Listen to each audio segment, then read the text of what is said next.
धांधली मुखालिफ तहरीक का मामला जो है वो खटाई में पड़ गया है, चूंकि उधर शहबाज शरीफ साहब ने मौलाना साहब से बात भी कर ली और हो सकता है कि हुकूमत उनको कुछ बहुत बड़ा ऑफर भी कर दे।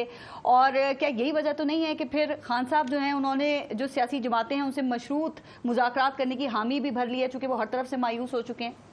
अच्छा, पहले तो मैं एक ज़ाती वजाहत करना चाहता हूँ। इशार राना साहब ने चूँकि पर्सनली मुझ पर बात की है, अगर मैंने किसी से टिकट लिया हो, कोई मरात ली हो, तो अल्लाह का कहर मुझ पर नाज़र हो, और अगर इशार राना ने मुझ पर झूठ इल्ज़ाम लगाया है तो रब इसको भी कोई खैर नसीब ना करे और ये उस कहर का शिकार हो जो झूठा इल्ज़ाम लगाने वाले पर होते हैं।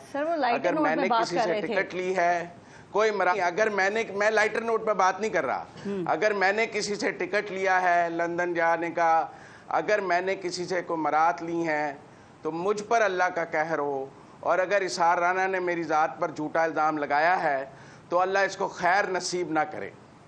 जो झूठे इल्ज़ाम रोज़े हशर भी इसका गिरबान होगा और मेरा हाथ होगा, क्योंकि मैं माफ़ नहीं करूँगा ये झूठा इल्ज़ाम इसको। ना मेरा नहीं दिल इतना बड़ा जो मुझ पर इल्ज़ाम लगाएगा। रोज़े हशर में रब को कहूँगा कि पहले ये मेरा जवाबदेह है, आगे नहीं बढ़ सकता ये उससे आगे, और ये मेरा जवाबदेह होगा उस दिन कि ये झूठा इल्ज़ाम लगाने पे। और अगर मैं झूठ बोल रहा हूँ तो मुझ पर कहर होगा, पहली बात, क्योंकि बड़ी क्रेडिबिलिटी की बात है ना। ये इस तरह ये असल में पैरोकार ही झूठ का है। एक झूठे की सियासत के पैरोकार लोग झूठ के अलावा कुछ कह ही नहीं सकते। इन्होंने कहा कि 15 दिन के लिए पेट्रोल सस्ता हुआ है। मैंने उसके जवाब में कहा कि इन्हें 15 दिन का रिलीफ भी अच्छा नहीं लगता। वो एक सियासी बात थी कि अगर 15 दिन के लिए भी पेट्रोल सस्ता हुआ है तो ये कोई तनकीद करने वाली बात तो है नहीं कि आप क्यों खुश हो रहे हैं 15 दिन के लिए। मैं कहता हूँ एक दिन के लिए भी सस्ता हुआ है तो ये एक दिन का रिलीफ भी पॉजिटिव बात है। इनके सियासी बयानिए को अच्छा नहीं लगता। वो बात मैंने एक पॉलिटिकल बात की, इन्होंने मेरी ज़ात पर अटैक किया है। ये पारस आपका शो गवाह रहेगा रोज़े हशर भी कि ये या इन पर कहर होगा या मुझ पर कहर होगा।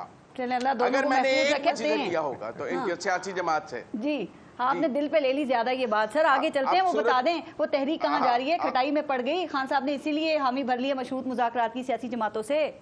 मायूस हो गए हैं या दबाव है? आज रऊफ हसन साहब ने आज देखें महमूद खान अचकजई साहब की काफ़ी बेइज्जती कर दी रऊफ हसन साहब ने, क्योंकि कल ही महमूद अचकजई साहब ने कहा कि हम नवाज शरीफ और जरदारी से बात करने के लिए तैयार हैं हामिद मीर साहब के शो में। आज रऊफ हसन साहब ने कहा कि खान साहब ने कहा है हम कोई बात करने के लिए तैयार नहीं। अगर महमूद अचकजई साहब में जितनी इज्जत और एहतराम है तो उन्हें आज अपनी औकात पता लग जानी चाहिए कि उनको, वरना आप किसी के इत्तेहादी हो तो जाकर उसको एक्सप्लेन कर देते हैं कि हमारी ये पॉलिसी नहीं है। लेकिन अगर प्रेस कॉन्फ्रेंस में बेइज्जती की जाए तो मेरे ख्याल में महमूद अचकजई साहब को आज अपनी सियासी पोजीशन का बखूबी अंदाजा हो गया होगा कि पीटीआई उन्हें किस तरह इस्तेमाल करके और फिर किस तरह उनकी तजलील करेगी। मुझे नहीं लगता कि महमूद अचकजई और पीटीआई की भी आगे बात चलेगी जिस तरह मौलाना की और पीटीआई की भी नहीं चली, क्योंकि पीटीआई के साथ मिलकर कोई भी सियासत नहीं कर सकता, क्योंकि कोई भी गालम गलूच की सियासत नहीं कर सकता, कोई भी झूठे इल्जाम